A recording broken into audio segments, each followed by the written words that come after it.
Boa noite. Nosso grupo é formado por Tainá e Graziele. Vamos apresentar um trabalho de sistemas distribuído. O nosso tema é arquitetura orientada a serviço, para o professor Floriano. Vamos começar aqui com uma pequena introdução explicando o que é arquitetura orientada a serviço.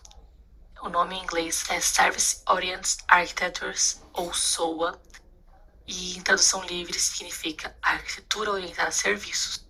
E esse conceito de arquitetura busca disponibilizar as funcionalidades de um sistema como serviço, sendo que desta forma, essas funcionalidades podem ser compartilhadas e reutilizadas entre aplicações, e tem como principal objetivo ser mais flexível em atender às necessidades do mercado.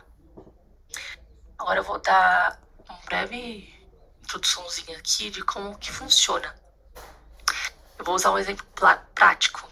Então, imagine que você tem uma infinidade de softwares que devem ser capazes de fazer a inserção de um novo cliente na base de dados de uma empresa, onde cada um desses softwares é mantido por um prestador de serviço diferente. E pior ainda, cada um desses softwares foi escrito em uma linguagem diferente.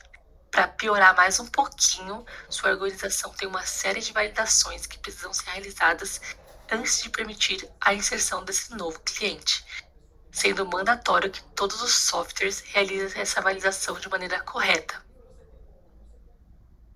Então, eu aqui uma imagem onde mostra isso. Para muitas empresas, esse seria um cenário caótico. São sistemas que utilizam linguagens diferentes e desenvolvidos por pessoas diferentes, fazendo interação direta com o negócio da sua organização.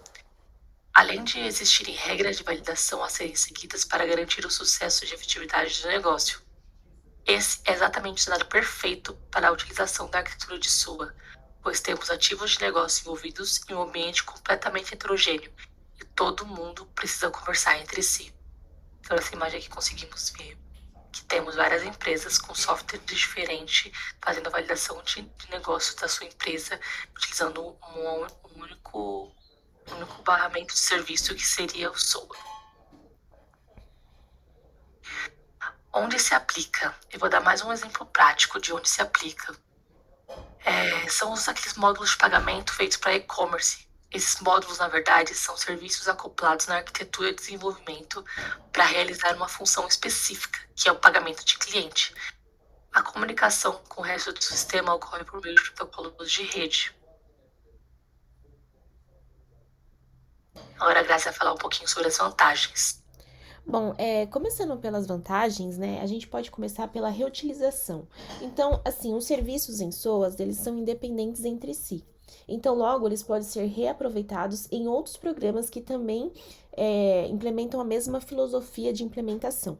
Além disso, eles têm uma flexibilidade. Então, como eu já disse, né, que eles são independentes entre si, e essa é a grande vantagem de SOAS, vocês vão ver eu repetindo essa palavra, mas essa flexibilidade, ela ajuda a galera, tipo, a colocar novas regras, alterando os serviços pertencentes ao sistema, ou mudando a comunicação entre eles. Então, tipo, é mais fácil você implementar essas novas regras. Também tem a questão da interoperabilidade. Então, o que é esse palavrão aí, né? A interoperabilidade, ela é a capacidade de diversos sistemas e organizações trabalharem em conjuntos.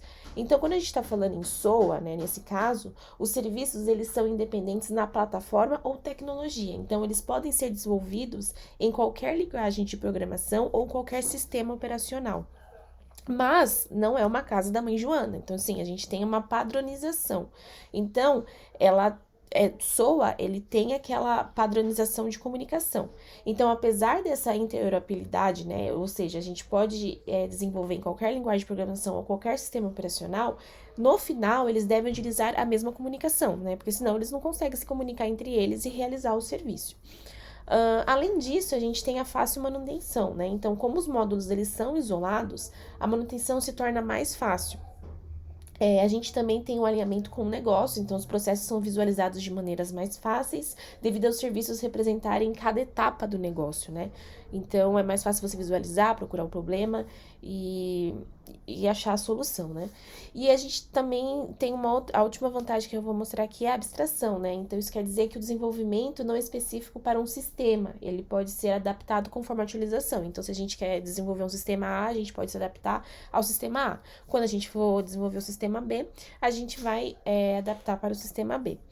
Bom, agora, como que a gente já falou das vantagens, vamos falar da desvantagem. Então, vamos começar pela complexidade na hora de gerenciar. Então, como uma grande quantidade de serviços precisa ser coordenada, dificulta o gerenciamento, né? Porque são muitos serviços heterogêneos, né? Então, isso pode ser uma desvantagem. A gente tem que falar também da performance, né? O desempenho de SOA é altamente dependente do servidor, onde estão hospedados os módulos. Então, se há uma indisponibilidade desse servidor, cai tudo. E isso pode gerar lentidão no serviço, problema para o cliente, etc. Também tem a questão da robustez, né? Então, o que seria isso? Então, é um erro no programa que pode ser incontroláveis e não tratáveis. Então, é mais difícil, às vezes, tratar quando a gente está trabalhando nesses sistemas heterogêneos, né? Então, requer, se tem uma manutenção, quando a gente vai tratar, pode gerar essa dificuldade. A gente pode também falar sobre a disponibilidade, então, é bem similar com a performance, né? Então, se o servidor cai na rede, todo o resto fica indisponível. A questão do testar, né? A testabilidade. Como estamos falando de aplicações heterogêneas, os testes de debug são tarefas difíceis para os desenvolvedores. E por último, a gente pode falar da segurança, né? Os serviços disponibilizados na rede estão suscetíveis a ataques de dados. Então, eles estão vulneráveis a esses problemas, né? De sobrecarga de usuários e outros problemas oriundos desse tipo de plataforma. Então, essa é uma das principais desvantagens que a gente tem com o SOA. Agora, por fim, a gente queria mostrar a diferença de arquitetura orientada a serviço e microserviços, porque muitas pessoas confundem, né?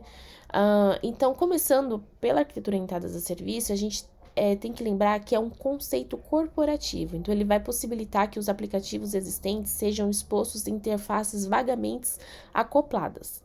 Quando a gente está falando de arquitetura microserviços, é um conceito com escopo definido pelo aplicativo. Então, ele possibilita que os núcleos de um único aplicativo sejam divididos em pequenos pedaços que podem ser alterados, escalonados e administrados de maneira independente. Então, essa é a grande diferença. Às vezes, com o SOA, a gente viu que tinha essa independência, mas era necessário, no final, ter essa comunicação, né? Eles precisam se comunicar, falar a mesma língua, ter essa padronização. No microserviço, já não funciona assim. Então, quando a gente vai falar, igual eu falei sobre a padronização na verdade, de performance, né? Então, da rede cair, cai tudo no SOA, né? Quando a gente está falando de microserviço, então se caiu, não tem esse problema do outro cair. Então, isso também facilita. Microserviço é uma coisa mais nova também, que está no mercado. Começou na época de cloud, essas coisas. De grandes empresas usam, mas SOA é algo que é bem mais antigo e que é bem mais conhecida no mercado, mas microserviços está crescendo bastante. E agora, por fim, a França vai mostrar pra gente a parte prática do nosso trabalho.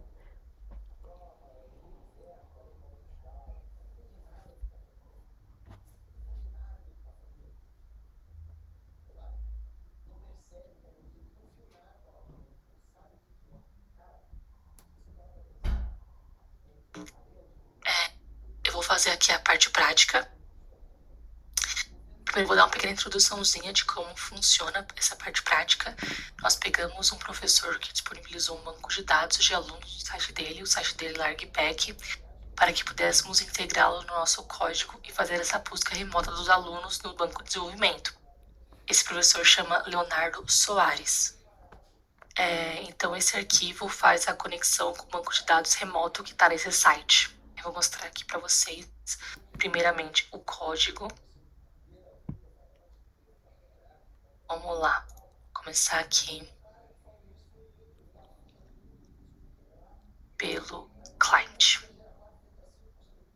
Então, primeiramente eu crio essa classe client. Dentro dessa classe eu criei a variável instance. No construtor criamos a variável parameters.